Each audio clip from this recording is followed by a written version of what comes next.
جی جی جی جی، تو انشاءاللہ پبلک کے ساتھ ہم لنک تھوڑی دیر میں شیئر کریں گے. آج حبیب ندوی صاحب کچھ سوالات لے کر آئے ہیں، تو سب سے پہلے ان کو دیکھ لیا جائے، اور میں بقیہ احباب سے بھی گزارش کروں گا کہ اس تعلق سے اپنا فیڈ بیک ضرور دیں جو جواب دیا جا رہا ہے یا اس میں مزید کچھ اضافہ کرنا چاہیں. جی حبیب صاحب. جی مفتی صاحب، دراصل وہ سوالات وہ عارف محمد جو کیرلا کے گورنر ہیں، اور آپ کی ان کے ساتھ ایک مرتبہ بات چیت بھی ہوئی تھی شاید، تو اس کے اوپر جو ہے ابھی کچھ دن پہلے وہ نیوز چینل پر آئے تھے، اور جی وہاں پر آ کر کے جو انہوں نے کچھ باتیں کی ہیں، اور عام طور پر جو ہے وہ اپنے آپ کو ایک اسلامی چہرہ بنا کر پیش کرتے ہیں لوگوں کے سامنے، اور لوگوں کو جو ہے اسلام کو لبرلائز کرنے کی کوشش کرتے ہیں. انہوں نے چند باتیں کی ہیں، اور یوسوسی کے تعلق سے ہی باتیں کی ہیں، اور 4 شادیوں کے تعلق سے ہی باتیں کی ہیں انہوں نے. تو میں چاہ رہا تھا اس میں کچھ ایسی باتیں ہیں جس سے کہ غلط بات عوام تک جا سکتی ہے، تو میں نے کہا کہ آپ سے وہ سوالات کر کے اس کے ذرا کلیئر کر لوں تاکہ واضح پیغام لوگوں تک پہنچ جائے. صحیح. تو اس میں سب سے پہلی بات یہ ہے مفتی صاحب کہ یوسوسی کے تعلق سے انہوں نے جو بات کہی وہ یہ ہے کہ ایک زمانے سے تو خیر ہندوؤں کے اوپر جو ہے یوسیسی لاگو ہے، یعنی ایک قانون ہے ہندوؤں کے اوپر، خود ان کا مذہبی قانون لاگو نہیں ہے، بلکہ ان کا جو الگ ایکٹ بنا ہے اس کے اندر ہندو، جین، بدھسٹ سارے لوگ آتے ہیں مسلمانوں کو چھوڑ کر. اس کے باوجود ان کے طور طریقے ایک جیسے نہیں ہیں، بلکہ الگ الگ طور طریقے ہیں یوسیسی لاگو ہونے کے باوجود بھی. تو کیا جب یہ یوسیسی مسلمانوں کے اوپر بھی لاگو ہو جائے گا تو یہ کیسے ممکن ہے کہ مسلمانوں کا طور طریقہ بدل جائے گا؟ تو انہوں نے سب سے پہلا یہ کوشچن اٹھایا تھا. جی، اصل میں ایک چیز جو انڈیا کے لبرل سیکولر لوگ یا اسی طریقے سے رائٹ ونگرز دھوکہ دینے کی کوشش کرتے ہیں وہ یہ ہے کہ یہ لوگ طور طریقوں کا، یہ جو طور طریقے کا لفظ آپ نے استعمال کیا ہے، اسی کو رسم و رواج، ٹریڈیشن، یہ ہم الگ الگ الفاظ بول سکتے ہیں ان کے لیے. یہ الفاظ اور یہ ٹرمینالوجی، یہ اصطلاحات استعمال کرتے ہیں. انڈین کانسٹیٹیوشن میں یا قانون کے مطابق، بلکہ دنیا کے کسی بھی قانون کے مطابق، الگ الگ کمیونٹیز کے الگ الگ طور طریقے ہو سکتے ہیں. طور طریقوں میں کیا آتا ہے کہ آپ شادی کیسے کریں. اب شادی کے اندر جو الگ الگ رسمیں ہوتی ہیں، وہ رسمیں کسی کمیونٹی میں ہیں تو کسی میں نہیں ہیں. مثلا آپ نے دیکھا ہوگا کہ بھائی ہندوؤں میں جب شادی ہو کر ایک دلہن گھر میں آتی ہے تو اس کے داخل ہوتے وقت کچھ رسم و رواج ہوتی ہیں، مسلمانوں کے یہاں آتی ہے تو دوسری رسم و رواج ہوتی ہے. یہ طور طریقے ہیں. اس تعلق سے قانون بالکل خاموش ہے، کانسٹیٹیوشن بالکل خاموش ہے. قانون اس معاملے کے اندر کوئی دخل اندازی نہیں کرے گا. یا طور طریقوں کے اندر قانون کے مطابق عبادت بھی آتی ہے. قانون آپ کو اس چیز سے نہیں روکے گا کہ آپ نماز پڑھیں، آپ اپنی ڈیزگنیٹڈ ایریا میں نماز پڑھیں، قانون کو کوئی مسئلہ نہیں ہے. آپ کو قانون اس بات سے نہیں روکے گا کہ آپ پوجا کریں یا ماتھا ٹیکیں یا بڑوں کے سامنے سر جھکائیں وغیرہ وغیرہ. یہ سارے طور طریقے ہیں. یوسیسی کا تعلق طور طریقوں سے نہیں ہے، یا مسلمانوں کو اس سے کوئی یہ شکایت نہیں ہے کہ ہمارے طور طریقے بدل جائیں گے. اصل جو مسئلہ ہے وہ قانون کے اوپر، اسلامی شریعت کے اوپر عمل کرنے کا ہے. کیا یوسیسی آنے کے بعد مسلمان اپنی شریعت کے اوپر جتنی بھی، مکمل شریعت پر تو عمل کرنے کی ان کو آزادی ہے بھی نہیں، لیکن جتنی بھی 0.1% آزادی ہے، تو کیا وہ اس پر عمل کر پائیں گے؟ مثال کے طور پر ایک مرد کو شریعت میں یہ اختیار ہے کہ وہ طلاق دے، عورت کو یہ اختیار نہیں ہے. عورت کو طلاق لینے کا اختیار ہے، دینے کا اختیار نہیں ہے. لیکن یوسیسی آنے کے بعد عورت کو یہ اختیار مل جائے گا کہ وہ طلاق دے بھی سکتی ہے جس طریقے سے مرد دے سکتا ہے. تو کیا مرد کا یہ جو حق طلاق ہے اس پر یوسیسی نے قدغن نہیں لگائی؟ کیا اس اختیار کو نہیں چھین لیا؟ تو یہ کہنا کہ جی طور طریقوں پر فرق نہیں پڑے گا، آپ نے غلط اصطلاح استعمال کی. شریعت کے اوپر، شرعی جو حقوق ہیں ان کے اوپر فرق پڑے گا یا نہیں. بات حقوق کی ہو رہی ہے، طور طریقوں کی نہیں ہو رہی ہے. جی شاید اس سے ان کا کہنے کا جو مطلب ہو یہ ہو کہ یہ ان لوگوں کے لیے تو ہو سکتا ہے جو دھرم کو الگ اور دین کو الگ، جو گھروں کے اندر رکھنا چاہتے ہیں، باہر کی زندگی میں نہیں رکھنا چاہتے ہیں، شاید یہ ان لوگوں کے لیے یہ چیز مفید ہو سکتی ہے. لیکن اسلام کے ساتھ تو یہ معاملہ ہے نہیں. اسلام جیسا اندر ہے ویسا باہر ہے. اسلام جہاں انسان کا ذاتی معاملہ ہے تو اور عام معاملہ بھی اسلام ہے انسان کا، یعنی اسلام کے اندر سیاست بھی ہے اور دین بھی ہے، سب شامل ہے.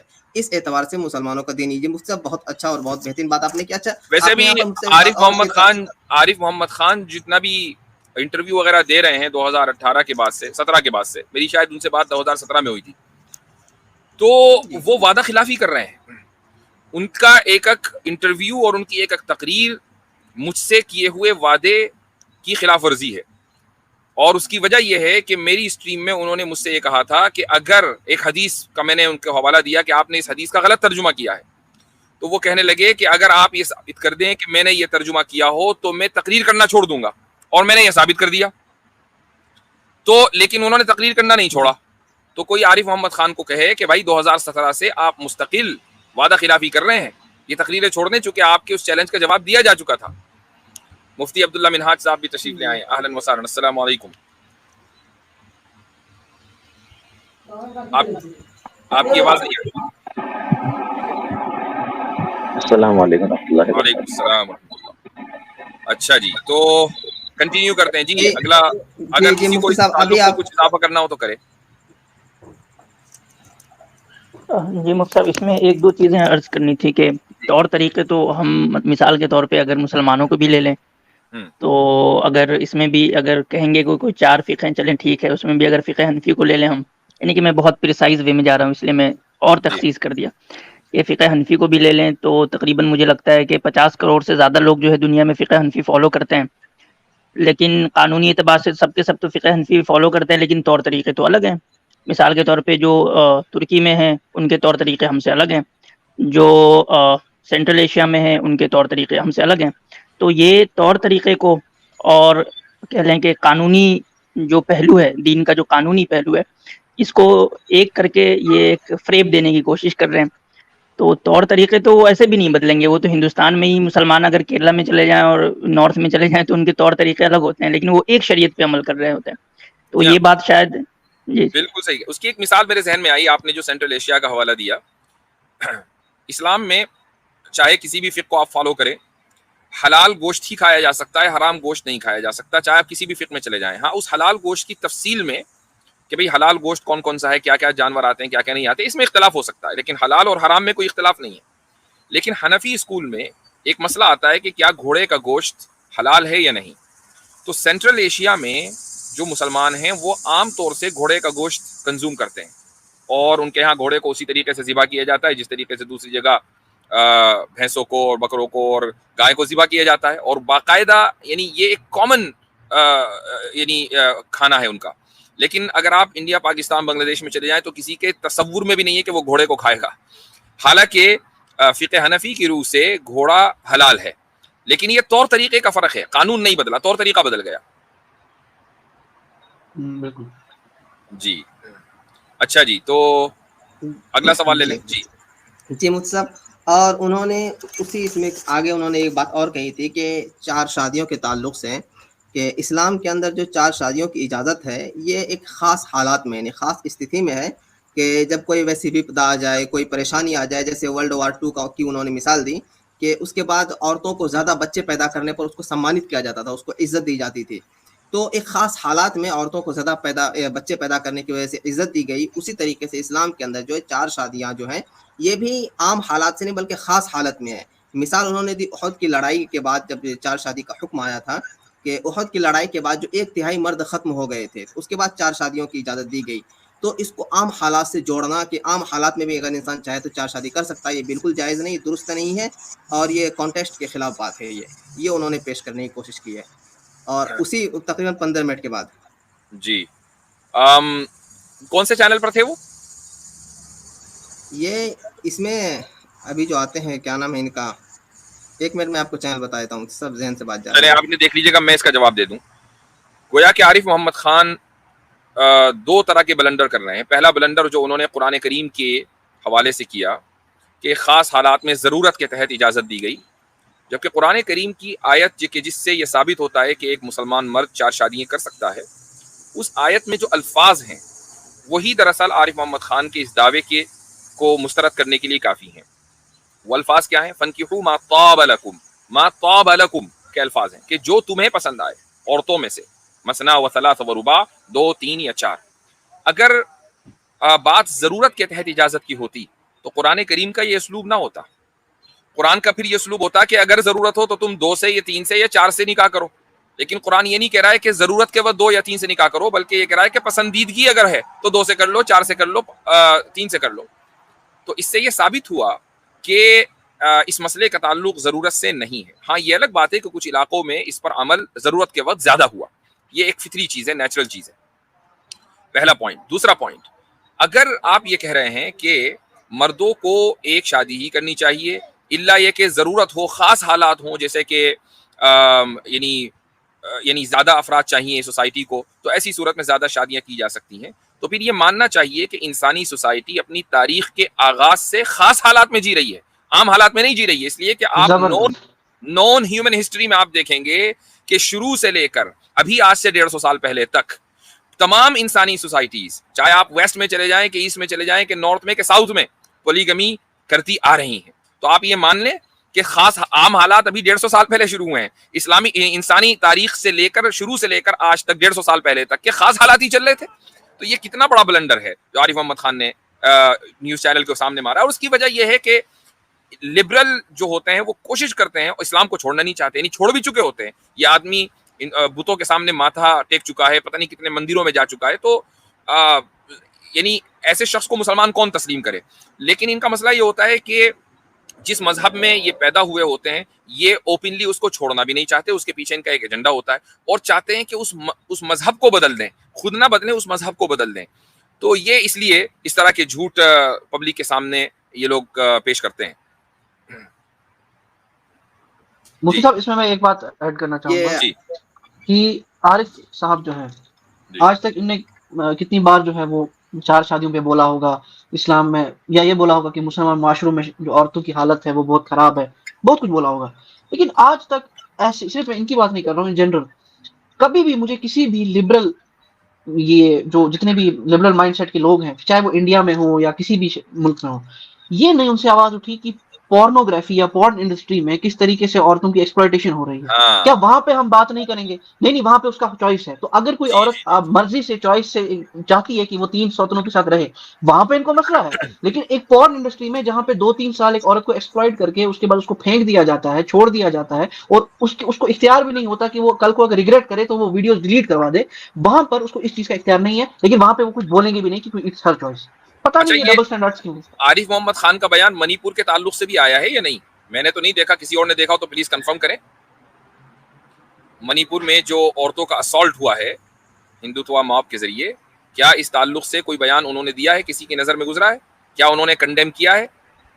میں چیک کرتا ہوں مفتی صاحب. ہاں نہیں مفتی ابھی تک تو خیر ان کا بیان سامنے نہیں آیا ہے. ہاں یعنی میڈیا نے ایسا کوئی انٹرویو آیا ہو کہ بھائی آپ کیا کہتے ہیں یہ جو ریپ کلچر ہے، اور یعنی ریپ تو ہر اپنے اس میں برا ہی ہے، لیکن جس طریقے سے وہ اسالٹ کیا ہے 2-3 خواتین کے ساتھ، یعنی لٹرلی اس ویڈیو کو دیکھا نہیں جا سکتا. بالکل بہت ہی زیادہ شرمناک یہ واقعہ ہوا ہے. قطع نظر کہ وہ خواتین کون تھیں، کرنے والے کون تھے، لیکن یہ ایک ایسا انسانیت کے اوپر کلنک ہے کہ جس شخص کے اندر بھی ذرا سی بھی انسانیت ہوگی وہ اس ویڈیو کو کبھی بھی پوری نہیں دیکھ پائے گا. یعنی عجیب و غریب کیفیت ہو جاتی ہے اس کو دیکھ کر کہ ان خواتین کا کیا حال ہو رہا ہوگا جس وقت ان کے ساتھ یہ معاملہ کیا جا رہا تھا. اب میرے اس جملے کو مجھے معلوم ہے کچھ اسلاموفوب لے کر اڑیں گے اور فوراً تاریخ میں پیچھے پہنچیں گے، جبکہ یہ زمین آسمان کا فرق ہے. یہ خواتین اپنے گھروں میں رہ رہی ہیں، پیسفلی رہ رہی ہیں، آپس میں جنگ نہیں چل رہی ہے، ایک ہی ملک کے سٹیزن ہیں، لیکن الگ الگ مذہب ہیں. ایک مذہب کے لوگوں نے ان خواتین کے اوپر حملہ کیا اور ان کے ساتھ اس طریقے سے ان کی پریڈ کرائی اور پھر ان کو مارا. یہ ایک ایسی چیز طریقے سے جسٹیفائی نہیں کیا جا سکتا. یہ یعنی قومی طور پر اس کا کنڈمنیشن ہونا چاہیے تھا، اور ایک قوم کو اس چیز کا اعتراف کرنا چاہیے تھا کہ ہم نے اپنے نوجوانوں کو کس طریقے سے حیوان بنا دیا ہے، تو ہم واپس ان کو انسان بنانے کے لیے کیا کر رہے ہیں، یہ اس قوم کو سوچنا چاہیے. جی ہاں مجھ سے ان کا جو ہے بیان آیا ہے، 1-2 بیان آئے ہیں ان میں سے ایک انڈین آرمی کے بھی تھے، ان میں سے ایک بیان آیا ہے ان کا ایک، حالانکہ انہوں نے بات گول گول گھمائی ہے لیکن کوئی کھل کے اس طرح سے نہیں. انہوں نے کہا ہے کہ منی پور ہو یا کہیں بھی ہو قانون کو اس پہ سخت ہونا چاہیے، اس طرح کا بیان دیا ہے انہوں نے. ہاں یہ کیا بات ہوئی؟ یہ کہ قانون کو تو سخت ہونا ہی چاہیے. یہ تو مجرم بھی کہتا ہے کہ قانون لا اینڈ آرڈر مینٹین کرنا چاہیے، پھر جرم کرتا ہے. جی پوری واٹری چل رہی مفتی صاحب اس کے متعلق. بالکل مفتی صاحب اس میں ایک میں پوائنٹ ایڈ کرنا چاہوں گا کہ یہ جو کیونکہ یہ لبرل مسلموں کا یعنی کہ ایک نیریٹو ہوتا ہے کہ اسلام نے جو ہے وہ خاص حالت میں اجازت دی ہے.